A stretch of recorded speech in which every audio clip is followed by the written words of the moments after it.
Here's another D&D trap encounter, this one involving Driders.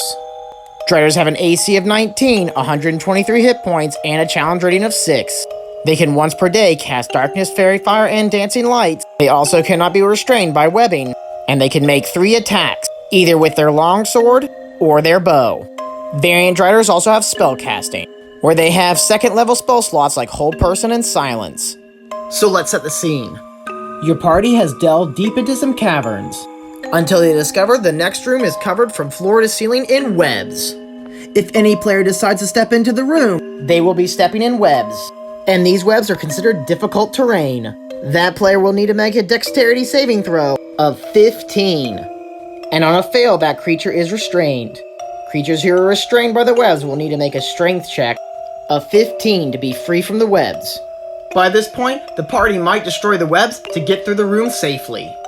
Have your players take note of where they destroy webs in this room.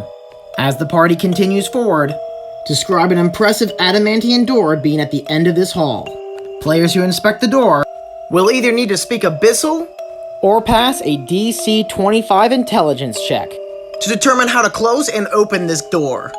Fortunately for them, the door is already open.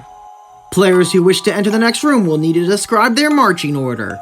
And as half the party have entered through the doorway, this is where the trap begins. Describe the doorway, slamming shut, as the Drider falls from the ceiling, slamming the door behind the others.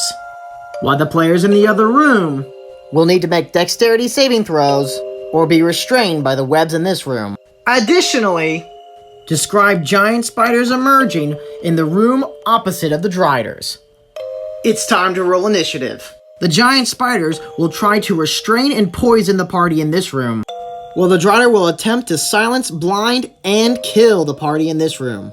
Giant spiders can poison the party with their bite attack, where players will need to make a DC 11 Constitution saving throw, or be poisoned on a successful attack. Players who are poisoned have disadvantage on attack rolls and ability checks. Giant spiders also have the web attack, where players will need to make a 12 strength check to get out of the webs. This encounter will give your players severe separation anxiety, as your party will have to face off onto 2 different encounters at the same time. And everyone knows the golden rule: never split the party.